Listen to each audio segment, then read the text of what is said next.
Then, now we're gonna have breakfast, right? What's gonna be for breakfast? Lola? What's gonna be breakfast, Coco? How we're gonna break the fast? We're gonna have a nice breakfast, right? Let's go. Alright, so getting ready here for the morning workout.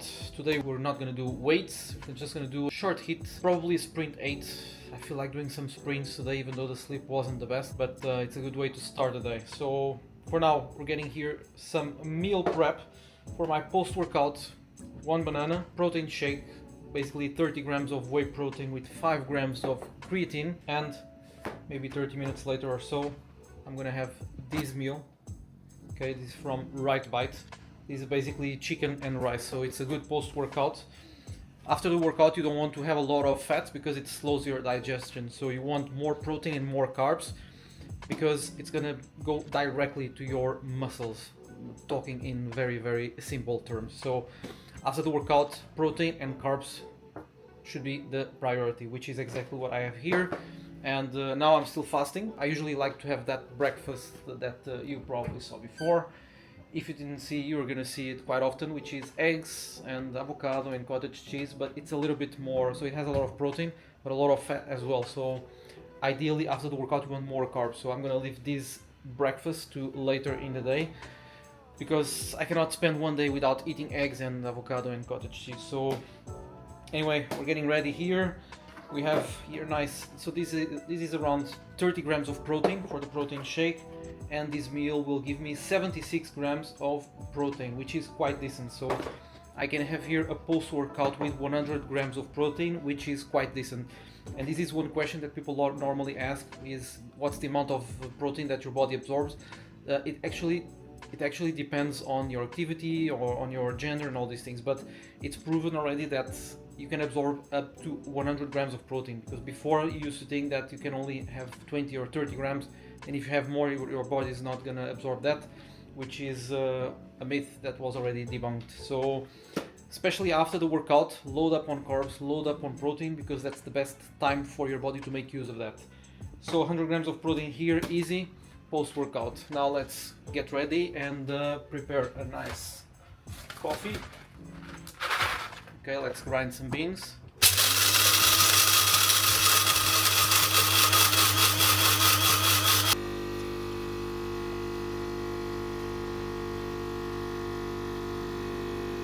I seriously don't know what's better, if it's the taste of the coffee or if it's the smell of ground beans.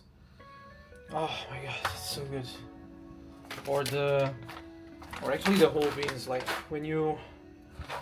Oh, coffee beans, this smell, seriously, so good.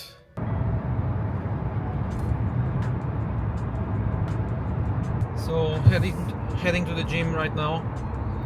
Today we're gonna have a quick workout, a little bit of sauna. It's kind of a recovery day, but I always like to do some kind of movement. So even though I believe 3 good workouts is enough for you to get in great shape, I believe we should move every day. So even if you do 3 workouts, you should like get 10,000 or 12,000 steps every day, or do a 10-minute mobility drill, or do a quick HIIT, even if it's like 10 minutes. That doesn't mean you should be doing like 3 or 4 group classes per week. Those like HIIT classes, like Barry's Bootcamp and all these things, I love those classes, but I believe you should be doing maybe once a week, twice maximum. It can be very taxing on your central nervous system and make you, like, it's going to increase massively your appetite, increases your cortisol, and yes, you're going to sweat a lot, you're going to feel great, but probably it's not going to get you the best results to get you lean a little bit and defined and all these things that you're looking. What I want to show you and talk about mostly is break this misconception that to be fit you need to spend 2 hours in the gym. Okay, so this is where most high performers get things wrong, because they think they need to spend either 90 minutes, like 5 days a week, an hour and a half workout, or 2 hour workouts like 5 or 6 days a week. It's not like that. So what I'm going to show you today is it's a minimalist type of training for you to be able to take care of yourself without spending hours in the gym, and I mean without diet. So because let's be honest, what you need is you need systems. You need simple systems that fit your busy lifestyle, And this doesn't mean that you need to do bro split and train 5 or 6 days a week for 90 minutes or 2 hours. Okay, so that's what I'm gonna show you today. Okay, so we arrived here now to the hotel, the lobby. That's something that I love about these hotels, especially in the morning. Like, it's so quiet, just listening here a nice jazz. It feels good. I would drink another coffee, but I'm not gonna do it because I just finished mine. So yeah, just sitting here a bit, procrastinating a little bit more, and actually just noticing that I might need a haircut really soon because this is a bit, yeah, it's not the best, but anyway, I think I'm gonna get a haircut today or tomorrow. Much needed. Anyway, what I want to tell you about here is, I was driving, I don't know if I was clear enough, but I want to show you how you can stay fit while still running a business or with a busy career. So the number one thing is prioritize movement over workout. So don't feel as it's a workout, a structured workout that you need to have a lot of time, like movement, like get 10,000 steps, non-negotiable, get a standing desk, do a couple of calls when you can, like on a standing treadmill. So try to think of what can you do standing or walking. Like, can you do calls? Can you send emails? Can you send messages while you're walking? Yes, you can. So save those tasks for when you're walking. So for example, when I try to divide my day, so I'm running a business, and what I do is when I have to sit, I just plan the tasks that I can only do while sitting on a laptop, like or either research content or planning sessions or designing the workouts for my clients or writing emails or funnels or all these things. Like, these require me to be sitting and be focused. Now, if I need to send messages to people or answering DMs on Instagram or on social media or send messages to my clients or even post on social media or have a couple of calls with the clients, I can do this standing. So I try to divide my day according to that. So I put, for example, these tasks from 3 to 5 p.m., let's say, where I can get steps at the same time. So I could just go to the treadmill for 1 hour and I just send emails, I send messages, I answer clients, I send voice messages, and I try to do it like that. So try to think of that as well. What can you do that you need to be sitting on a laptop, and what can you do that while you're standing? So, and this will help you as well. And having a standing desk will help you massively. Take some breaks from time to time. It boosts your energy without draining it. So just the fact that you can stop every hour, let's say, to walk, like even for 5 minutes or like 3 minutes, just do a couple of squats or some push-ups, you reactivate, and you're gonna feel automatically better. Now, in terms of workouts, just follow the minimalist training, okay? So don't train 5 or 6 or 7 days a week for 90 minutes, train 3 days a week for 45 minutes or like even an hour. Like, lift weights for 45 minutes, walk 15 minutes, and you're done. Like 3 to 4 full body sessions, it's more than enough to get you going. What you need is, like, try not to do like bro splits where you go to the gym and you train one day chest, the other day you train back, the other day you train shoulders. Like, you don't need that, okay? You're not 20 years old anymore, so if you're busy, if you want to get the biggest bang for the buck, just get 3 to 4 full body sessions, or 3 full body sessions. Or if you're training 4 days, do 1 day upper body, the other day lower body, then you rest 1 day, and then you do upper body, and then you do lower body again. Focus on something like that. Like, and what you need is literally dumbbells. Like, if you can get dumbbells, like, you can do 80% of the stuff. You can do squats, you can do deadlifts, you can do bench press, rows, shoulder press, biceps, triceps, like abs, literally everything. Okay, so 80% of the stuff, like, get dumbbells. Like, get a pair of dumbbells, get them at home, and just get your workout done. Other thing, focus on progressive overload. So the dumbbells that are working for you maybe at the beginning of your fitness journey, maybe they're not going to work after a couple of weeks or months, right? Because if you keep the same dumbbells or the same weights over and over, you're going to notice some, like, maybe you're going to see some progress the first 3 or 4 weeks, but then you're going to reach a plateau. So what we want is progressive overload. So you want to get stronger over time. So of course you will need to increase weights over time. So and that's a good thing. Now, in terms of nutrition, number 3, in terms of nutrition is, think of something like nutrition made stupid simple. Like, you don't need to track macros all the time. You don't need to track carbs, proteins, fats, and calories and all these things. Okay, so what you need is, if you focus on calories and protein, like, you're good. Focus on eating whole foods, eliminating junk, eliminating or cutting alcohol, sugars, frappuccinos and all these things, sodas. Try to cut on these things. Eat whole foods. So if it has a list of ingredients, avoid it.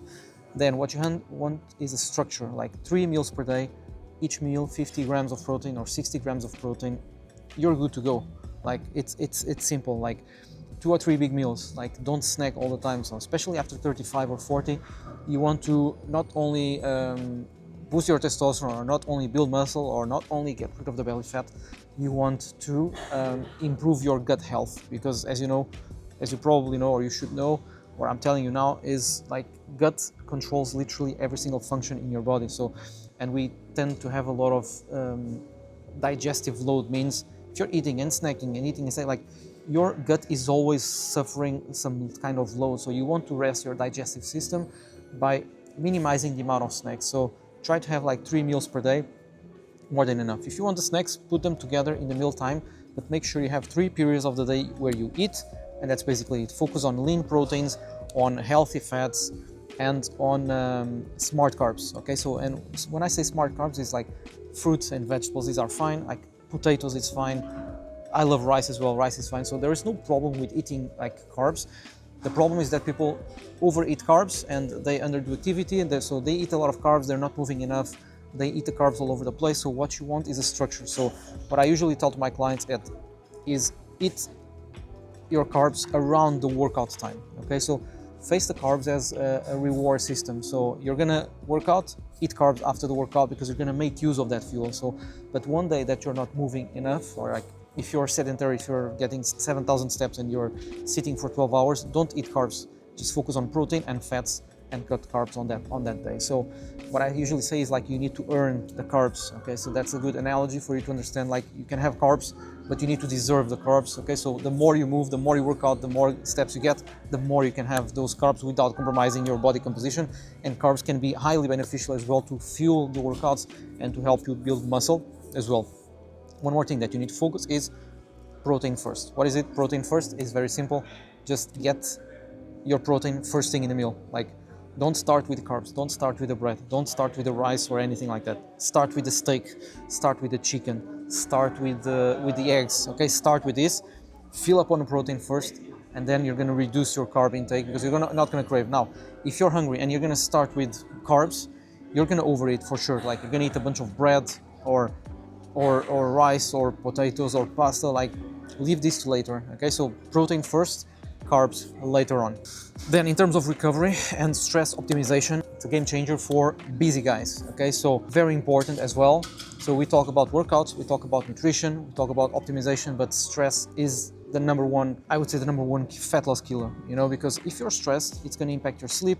Then if you're sleep deprived, or if you're sleeping less than 7 hours consistently, you're going to increase your cortisol levels, which is a stress hormone that is increasing the likelihood of you accumulating more belly, of you having less muscle, which is a combination that you don't want. That's why you need to make sure that you're having at least like 7 hours sleep consistently over time, and that you manage your stress levels. For example, like even like 5 or 10 minute deep breathing or meditation or some relaxation techniques is super important, and I can't stress this enough, because I see a lot of people overdoing workouts or even somehow nailing the nutrition, and they don't see the results because stress is super high, so cortisol is high. And when your cortisol levels are high, testosterone levels are low. Okay, so what you want is testosterone boosting techniques such as strength training, sunlight, deep breathing, like high protein diet, healthy fats in your diet as well. This will help boost your testosterone levels and as well decrease your cortisol. So when testosterone is high, likely your cortisol is low. And when your cortisol is high, testosterone is low. Okay, so you want to maximize your testosterone levels with how? Morning sunlight, very important. 15-20 minutes morning sunlight if you can. Expose your skin to the sunlight to regulate your circadian rhythm. Try to sleep for 7 hours when you can. Not always possible, but try to focus on that. And sauna, from time to time, sauna as well. Okay, I don't do sauna consistently, I'll be honest. Today I'm gonna do it. I don't do it consistently, but if you can do it like twice a week, 3 times a week, 2 times a week, but I'm gonna be honest with you, I believe sauna and cold exposure is a bit overrated, because I see a lot of people like doing a lot of sauna and a lot of cold exposure, but then their nutrition is messed up, their workouts are messed up, or they are doing a lot of workouts, their nutrition is not on point, but then they're hitting the sauna consistently. So I believe that 90% of the game is fixing your sleep, fixing your nutrition, more protein, and fixing your workouts and daily activity. This is basically the other 10%. Yes, some cold exposure, some sauna, but I believe those two are a little bit overrated, even though of course it's important to do from time to time, and that's what I'm going to do today. But I don't do that. I don't do that consistently. So, key takeaway here: you can do this. Minimalist. What you need is a system. Now, enough of chatting, enough of talking. Let's go into action. Let's hit the treadmill for a quick and effective workout. Let's go. Well, and we're still here. It seems like I manifested this cup of coffee, because I just told you a while ago that I wouldn't drink coffee, that I would head straight to the gym. But apparently the spa and the gym, which I need and I want to attend now, it's still closed. It just opens at 10 a.m. the spa and the gym as well for outside members, because I'm not staying in the hotel. I just came here to visit to the gym, to use the facilities, but for outside people it just opens, since it's weekend, opens at 10. During the week it's at 9, and I wasn't aware of that. So anyway, waiting here now 45 minutes. There is always things to do, so I'm just gonna get some work done, enjoy this cup of coffee, and we have 45 minutes now before we hit the weights. No, not the weights. Today we're gonna hit the treadmill.